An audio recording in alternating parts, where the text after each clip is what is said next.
ఇది ఖచ్చితంగా గుండెపోటే అని మీరు స్పష్టంగా చెప్పగలిగే 3 లేదా 4 లక్షణాలు చెప్పండి. మేము చాలాసార్లు ఏం చెప్తాం, ఫస్ట్ది హార్ట్ అటాక్ వచ్చిందంటే గుండె నొప్పి వస్తుందమ్మా, మంటలాగా కానీ ప్రెషర్ పెట్టినట్టు కానీ ఊపిరాడినట్టు కానీ వస్తుంది, చెస్ట్లో ఎడం పక్కన వస్తుంది, ఎడం చేతికి వస్తుంది, మెడలోకి వెళ్తుంది అంటాం. కానీ నిజంగా గుండె జబ్బు వచ్చిన వాళ్ళలో ఒక 25-30% పీపుల్కి అలా ఉంటుంది.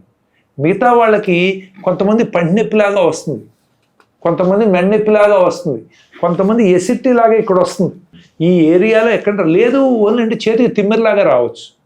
సో అందుకని ఏం చెబుతామంటే, ఎవరికైనా 30 సంవత్సరాలు దాటిన తర్వాత ఇంతకుముందు హెల్దీగా ఉండి ఫస్ట్ టైం ఇలాంటి సిమ్టమ్ కనుక స్టార్ట్ అయితే, ఎస్పెషల్లీ మీరు నడుస్తుంటేనో స్ట్రెస్లో ఉన్నప్పుడు ఏదైనా ఎక్సర్సైజ్ ఉన్నప్పుడు వస్తే first go to a doctor, exclude heart problem అంటాం. అది హార్ట్ అని మేము అంటలా, అది హార్ట్ కాదని నిరూపించుకోండి అంటాను. సో చెస్ట్ పెయిన్ వస్తుంది. అలాగే రెండోది ఏంటంటే గుండె జబ్బుకు కారణం ఆయాసం.